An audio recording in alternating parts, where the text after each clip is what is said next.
natanong nyo na ba sa sarili natin, sa sarili ninyo, ano nga ba ang gusto ng Panginoon para sa akin? Diba? Alam natin may pangako ang Panginoon po para sa bawat isa sa atin. May desire ang Panginoon, mayroon siyang binigay sa bawat isa sa atin. Kaya nga, we should not compare ourselves to others. No? Pag tumitingin tayo sa iba, parang mas maganda yung buhay niya, yung ministry niya. Wait ka lang, hindi pa tapos ang Panginoon sa iyo. No? Minomold pa lang tayo ng ating Panginoon. So ano nga ba ang gusto ng Panginoon sa atin maging?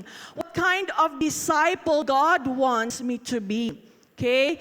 So, what discipleship produces? Alam natin na ang discipleship, ito pong pag-aaral natin, these lessons that we are having every Sundays, kahit yung mga Sunday school na pag-aaral,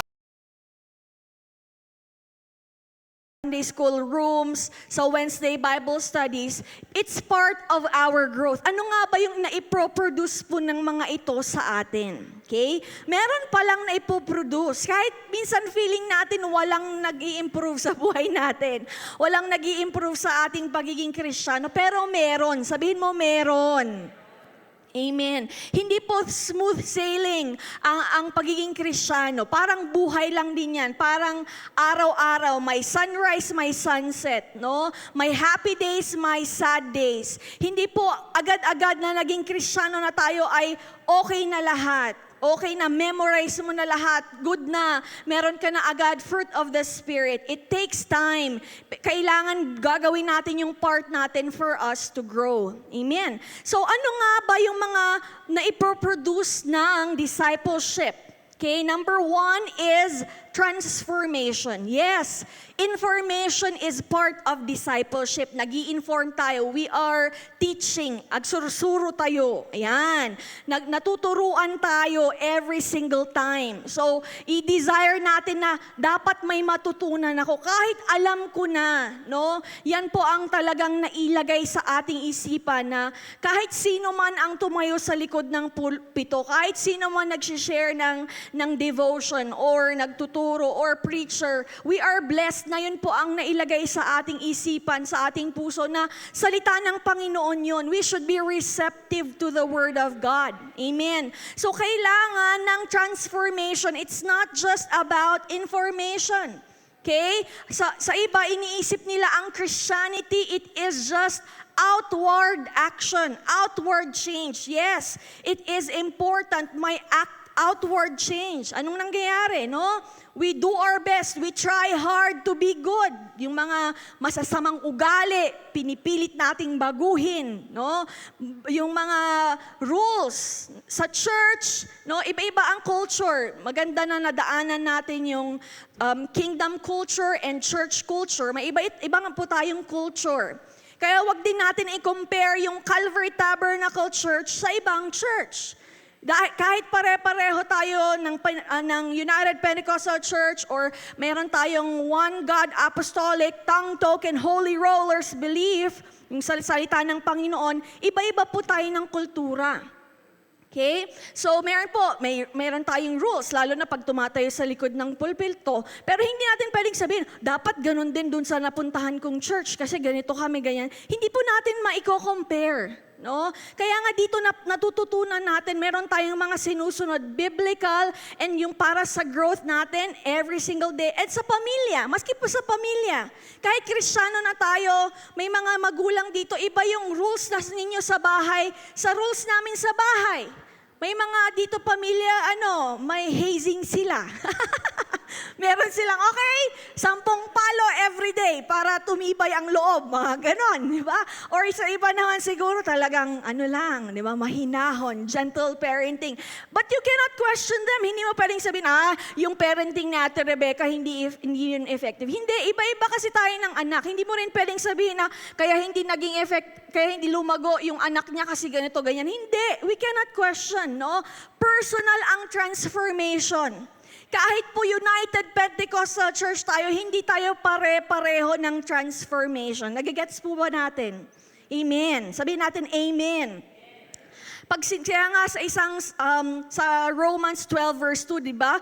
Be not conformed by the renewing of your mind, but be transformed. Ano ba yan? Nakalimutan na ang quotation. Be not conformed to this world, but be transformed by the renewing of your mind, that ye may prove what is that good and acceptable and perfect will of God. Napakaganda nung saying na ito. Christian life is not behavior modification. Pagbabago lang ng ugali. But it is transformation. Pag sinabi mong behavior modification, you are just changing the outside. Binabago lang natin yung panglabas. Oh, wag mong gawin to. Wag ganyan. Dapat ganito. No? Umakto ka ng ganito. Pilitin mo na maging ganito. That is behavior modification. Is that okay? Yes, that's okay. No, that's part of growth. Lalo na sa sarili mo. No? Turuan natin ang sarili natin. Huwag nating hiyaan yung iba na mag-modify ng behavior natin. Bakit? Kasi mahihirapan ka. In the end, frustrate ka, no? Kaya kailangan nating turuan yung ating sarili. But when we say transformation, it starts on the inside.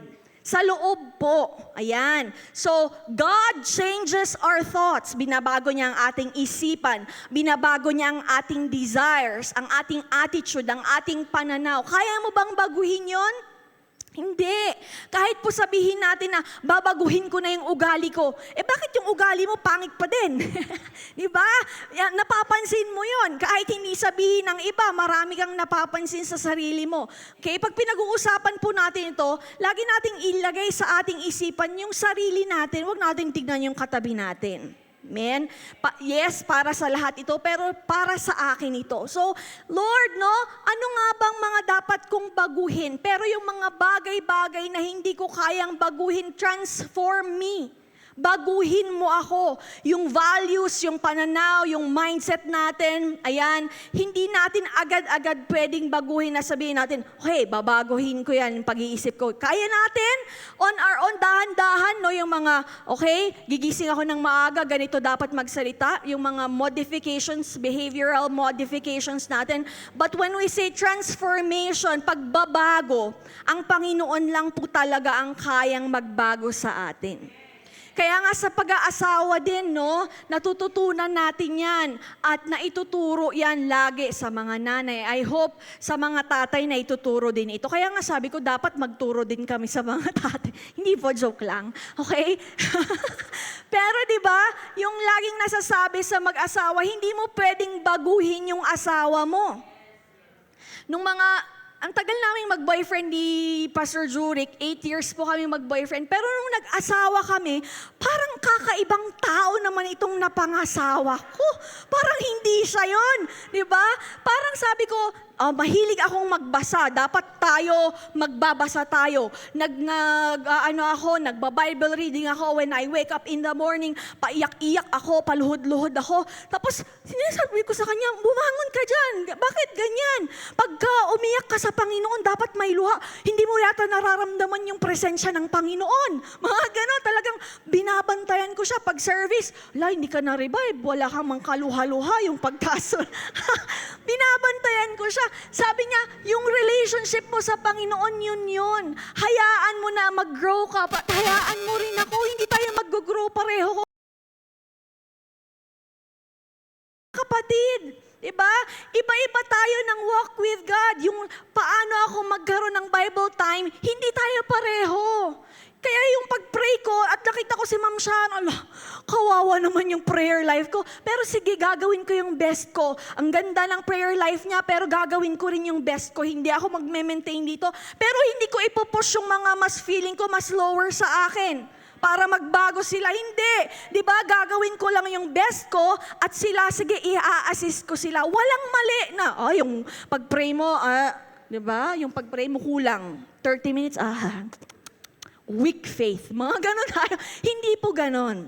Okay, amen? Ang pagbabago, ginagawa yan, we are doing our part, but ang pinakamalaking part ang ating Panginoon. Amen? Sabi nga we can do our part. We can pretend. No? Magaling tayong mag-pretend, pero hindi natin pwedeng mabago yung puso natin. Amen? Para nga, sabi nga nila, ang behavior modification, yung patay na puno, kinuloran mo lang. No? Na mukhang buhay. 'Di ba? Sino dito yung binigyan ka ng bulaklak, tapos picturean mo nga kung talagang inaalagaan mo, patay na. Naku, naghanap ka sa Google na lang at yun yung sinend mo sa kanya. No? So hindi natin mapepeke ang pagbabago. Amen. Pwede tayong, sabi nga nila Christians are great pretenders. Sabi ba nila, no? According sa research, pretenders daw tayo. Yes, may mga times na we are trying to pretend, yung parang kino-cover natin yung mga hurts natin. Pero sa harap ng Panginoon, dapat hindi tayo pretenders. Sa ating pagpupuri, hindi tayo pretenders. No? May mga times, hindi mo naman kailangan pagka may problema kayo, kawawang-kawawa ka namang pupunta. I'm not a pretender. Kawawa ako. Hindi tayo ganon, di ba? We have faith. We believe that our God is our Savior. Our God is our provider. Our God is our healer. That is not pretending. That is believing in the truth that you have a great God that you serve. Amen. So binabago tayo ng ating Panginoon. Kaya nga, di ba, na-remind tayo, we should be transformed by the renewing of your mind. Kaya nga, ang greatest kalaban po natin ay ang ating isipan. Lalo na, no, hindi lang ito, sinasabi natin, nagsa-start to sa mga teenagers, 13, yung feeling natin pinag-uusapan tayo, no? Yung mga edad nyo, ako parang nakatingin lahat ng tao sa akin. Wala, isa lang nagsabi. Feeling mo lang lahat, pinag-uusapan ka, no? Tapos feeling mo, ganito ka, according sa sinabi nila. Pero wala, boses mo yon, inner voice mo yon. No, kaya nga lagi natin pag-pray, Lord, no? I-renew mo yung aking isipan, baguhin mo itong negative thinking, itong critical na pag-iisip, dahil this is not of you. Kahit feeling natin, nakakabuti naman ito hindi parang mali, hindi. Sabihin mo sa isipan mo na, hanapin yung good and itama yung bad. But ang pagbabago, ang Panginoon ang magbabago. There are times we need corrections. Thank you for our leaders. Thank you for our elders. Salamat sa ating mga pastor na nagko-correct sa atin. They are part of growth. Kung gusto natin lumago, that is part, maski sa ating Panginoon. Ang growth hindi masaya. Parang masaya na lumalaki, tumatangkad, pero mahirap, masakit. No? Pero natuturuan po tayo na, Lord, ibigay na ko sa iyo ang aking isipan. Transform me. It will not be easy, but kakayanin ko ito with your help. Amen. So nga, yun ang sinasabi, sabi rin sa James, no, 1:22, do not merely listen to the word and so deceive yourselves. Ito tayo nakikinig tayo ng salita ng Panginoon, pero minsan walang growth. Tignan lang natin yung sarili natin. Marami tayong makikita sa iba. Napansin niyo po ba yan? Marami tayong nakikita sa iba kasi we love ourselves. Kahit sa tingin mo, hindi mo love ang sarili mo, tayo ipinoprotektahan natin yung sarili natin. Pero pag titignan mo talaga, sabi nga tignan mo yung kinaiinisan mo. Pareho kayo. Tama? Inis na inis ka sa kanya, hindi mo alam mo. Kasi pareho kayo. May mga areas na pareho kayo. So, we should not deceive ourselves, no? Na lolokohin natin na, okay, para kay Sister Rebecca, para kay Sister Sharon, para ito. Hindi, para to sa akin, no? I need to grow. It's not easy. Minsan naiinis tayo sa sarili. Minsan ganyan po ako no? Yung maaga akong gigising, ganito dapat ang gagawin ko, maglalakad ako, walking. Ginawa ko one day, mga kapatid. Diba? Nag-prayer walk din ako. Diba nakwento ko yun sa inyo? Talagang magpe-prayer walk. Hindi lang ako Sunday, magpe-prayer walk, magja-jogging ako. Paglabas ko, mga kapatid, nadapa ako. Talagang, sabi ko, hindi yata will ni Lord. Pumasok ako, pero lumabas ako, sige, lakad pa rin ako. Pero yun na yun, first and last, no? Kailangan hindi lang natin sa salita ng Panginoon, hindi lang one day.